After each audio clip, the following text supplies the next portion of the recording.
I'm Marcia Lehman. I'm a Knox County Master Gardener. And today we're going to do part 1 of the 5-part series of growing vegetables in containers. And we're calling these the 5 Ps. So the first P, which we're talking about today, is choosing your container or picking a pot. And what you see here in front of me are just some of the pots I'm going to show you today. You'll notice these are all inexpensive pots. You can go spend as much money as you've got in your wallet. You can buy beautiful glazed pots, and you'll often see homeowners growing ornamentals in those pretty pots. It's rare for you to find people growing vegetables in those really pretty pots because you want to spend the money on your mix and your vegetables, and your goal is to get a harvest, not to have a pretty plant. So don't let me discourage you. If you really want to go buy a really big, really pretty glazed terracotta pot or some other fancy pot, by all means do it. But what I'm focused on today is the inexpensive way to grow vegetables in containers. So as you can see here, I've got a whole variety of sizes. What is most important is that the pot be at least 8 inches deep. So what I did was I made my own little measuring stick here to focus on what's 8 inches. So let's just start with this little pot over here. Now I bought a little blueberry plant that said it's a 1-gallon plant. But on the bottom, it says that this is about 2.5 quarts. So that's the first thing you'll notice, is something may be listed as a 3-gallon or a 5-gallon pot, but it's not really 3 gallons or 5 gallons. So the nursery trade does the same thing that the lumber trade does. A 2x4 wooden stud is not really 2 inches by 4 inches, it's 1.5 by 3 inches. So, or 3.5 inches. My point is, nursery pots often do the same thing. So just be careful. Because this says a 1 inch or a 1-gallon pot, what I'm focused on is it deep enough? And you'll see that this is really only about 7.5 inches. So I would say, while 1-gallon pots may be inexpensive, the other thing you'll notice is it's only about 6 inches wide, so you're not going to be able to grow very much in this. So just set that one aside. Don't bother with that. Now this one is 10 inches deep. Plenty deep enough for vegetables. What you'll notice, I left a label on the front. This came from a bakery and this had donut glaze in it. So here's another general rule of thumb. If you're going to use containers of some sort that came from holding some other material, make sure that it was food. Food grade containers are safe. You don't want anything that used to hold a solvent or a petroleum product. But a food product like donut glaze, yeah, you give it a good wash out. This is a 2-gallon container. And as we showed you, it's 10 inches tall and it is 9 inches wide. And if I show you this, you know, you can start to get a bunch of radishes or a couple little lettuces or even some carrots in here. One of the things you have to do if you're going to use food containers is then take a drill and put 4 or 5 drainage holes in the bottom. That's the one nice thing about nursery pots, is that they tend to come with holes already in them. Your food containers obviously don't have holes in them. So 2-gallon size, this is really good. This is a 3-gallon nursery pot. And 3-gallon, it happens to be a size that usually is 3 gallons. But it is about the same depth, 10 inches, as a 2-gallon pot. But it is wider. It is 11 inches wide. So 11 inches over that, an extra inch in width over that 10 inches in height gives you the extra gallon container. So that one doesn't have to have any holes put in it. Here is another food container. This one had buttercream icing. So I would have the same caveats. Make sure it's a food grade container. Put 4 or 5 drainage holes in the bottom. Give it a good cleaning. I mean, in this case, dishwashing detergent, or yeah, what you would use at your sink to wash dishes would be fine. This one is 11 inches deep and 11 inches wide. So this one is 4 gallons. Now, in the vein of, part of this is use what you have around you. And the reason I didn't drill holes in these is that I use these for other things, so I really don't want holes in those buckets, but they make a good demonstration. Likewise, you can find some inexpensive waste baskets. And this one is somewhere between 3 gallons and 4 gallons, just looking at the size. It is 11 inches deep. It is almost 11 inches wide. It just happens to be a little bit more tapered than the buttercream frosting bucket. So it is somewhere between 3 gallons and 4 gallons. Let me pull this back here. Then we have, also usually in the 3 gallon size, if you buy nursery plants, I didn't actually buy this, but we did some planting in the subdivision and I ended up with all the empty pots. Again, the thing that's nice about nursery pots is they already have the drainage holes in them. This one is also a 3 gallon. I kept it around because it's a little sturdier. Some of these can get a little flimsy. But again, it is 9 inches deep and 10 inches wide. So it's 3 gallons. It's the same size as that. One of these usually fits inside the other. Then, one of the things that I like, these are called grow bags. And they're actually made of fabric. And what's nice about the grow bag is they come in a wide range of sizes. And if you go online, that's your best option to find them. You can find them in a bundle, and depending on the size, a bundle of 10 might be $20, so that's $2 a pot. If you go in with a friend and you can buy a bundle of 25, then the price per each comes down. But what's nice about these, I use these when I'm propagating something. So when I'm propagating a fig or I have propagated elderberries, I like these. I fill them up with my mix, which is part 2. But you don't need drainage holes in these. These are made of a fabric, and so water will just run out from between the weave if you overwater it.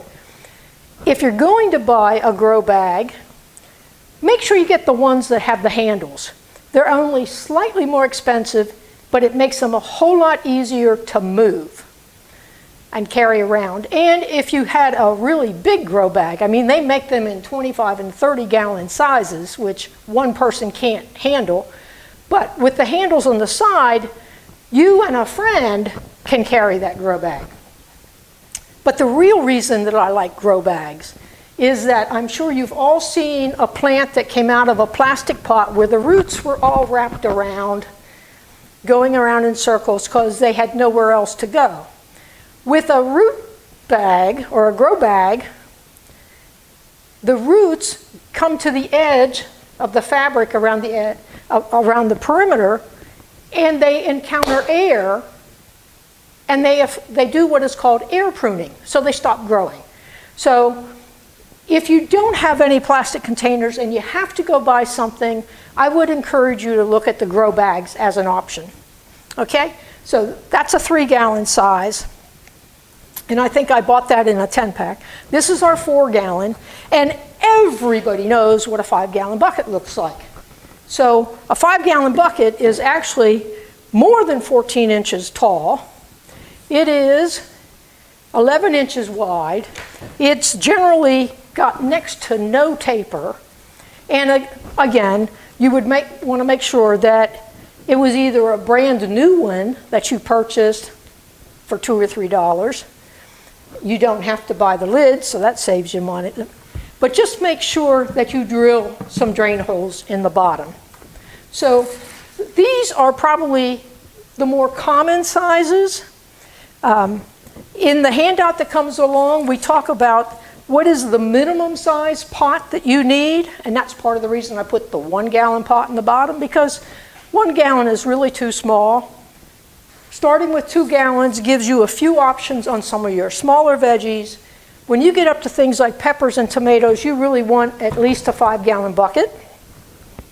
And I'm going to take a little break here, move these to the side, and bring up some bigger containers. So I'll be right back. Okay, I'm back with some bigger pots. Look at these. Now I brought the 5-gallon pot back to show that this is in fact is close to a 5-gallon. I say that because while it may not be as tall, it's only 11 inches, it is wider than your 5-gallon bucket.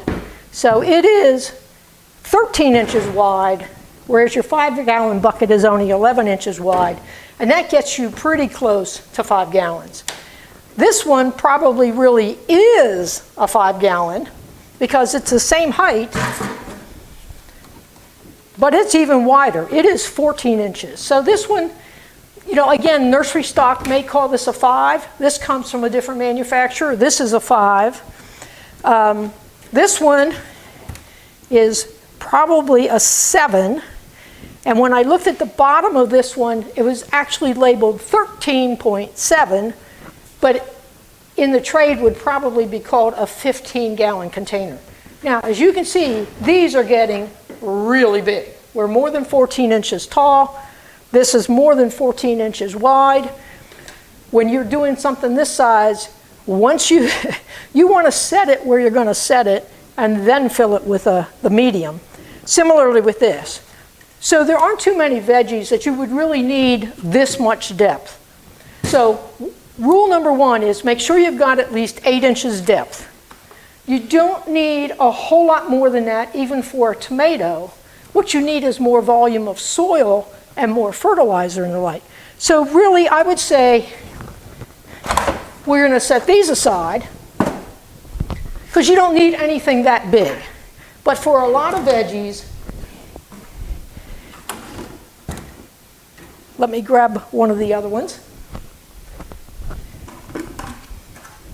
and my grow bag. As long as you can get the 8 inches of height, and this is 10, 11. This is 11. This is really tall. This one is 11. This one is 12. As long as you can get at least 8 inches depth, you're going to be able to grow almost any vegetable. For instance, if you want to grow carrots, in a container, you want to buy a variety that doesn't get more than 6 inches long. You're not going to grow the great big long ones like you see in the grocery store. So look at the handout. We've listed vegetables and what is the minimum size pot that you need to grow that particular vegetable. Now there's one other comment I need to make, and you'll notice that I've made my table a little messy here. When I have used containers, I don't always clean them when I empty them because they're often going to sit around and just collect dust and dirt and who knows what else. So I wait until I'm ready to use a container and then I clean it and I know that it's clean. So how do we clean it? One of two ways.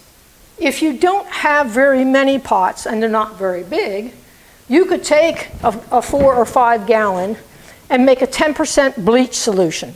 So that's 1 part bleach to 9 parts of water. So whatever measure you're using, if you use 1 cup of bleach, then you add 9 cups of water. And if that doesn't fill your bucket enough, come back and add another cup of bleach and 9 more cups of water. If you have a big 4-cup measuring container, well then use one of those big 4 cups, that's a quart, 1 quart of bleach, 9 quarts of water.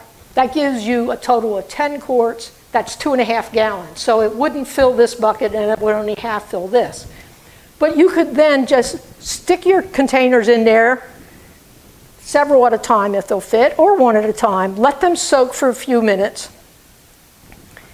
then take them out and hose them down. Give them a good rinse to get rid of any chlorine that may be attached to them.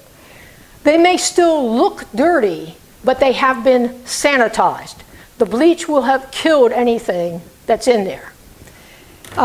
If you only have a handful of pots, then what I would use is a spray bottle of Lysol. And that is what I would use on the grow bag. This being fabric, I would be concerned about immersing that in chlorine and having the chlorine degrade the fabric. So I would take my spray bottle of Lysol, because when you read the label on it, it kills 99% of germs. And I would spray the outside, I would spray the inside, and then I'd let it sit and air out for probably a day. So choose the size pot you need. Make sure that it has been sanitized. And remember that sanitized is different than actually getting it clean. There may still look like there's little remnants of dirt in the corner. That's okay if you gave it a good soak in the Clorox solution, or if you sprayed it down with Lysol, because you've killed the germs. And that's what we're trying to do. We're trying to sanitize it. If you want to get out your scrub brush and give it the rub-a-dub and get it spick and span clean, you can do that too. All I'm saying is not really necessary. Now I have one more container to show you. So let me set a couple of these aside, because I know people who use these. Let me grab this. This is, you can tell by how easily I carried this. This is plastic. It's made to look like a half whiskey barrel, but it's a little smaller than a half whiskey barrel. But it gives you about 12 inches of height, so that's good. And it is, oh man, it is about 20 inches across. So if I wanted to grow a lot of radishes and carrots, I would probably use something like this rather than use multiples of these. But again, it's your choice. These are often available for something like $20. And as I said at the very beginning, if you want to buy a terracotta pot, they can be pricey. They dry out pretty quickly. They need more watering. We'll talk about that later. But the first thing you need to do is look at what are the things you think you're going to grow. Look at the handout and see what is the minimum size pot to grow in. If you can go up a size or two from that, that's great. But what we've listed is the minimum size that you need. And we've also listed some places where you can buy pots. So that is the first P in our 5 Ps of growing vegetables in containers, all about picking your pot. Come back for part 2, and we'll show you how to prepare the mix that goes into the pot. Thank you for joining us today.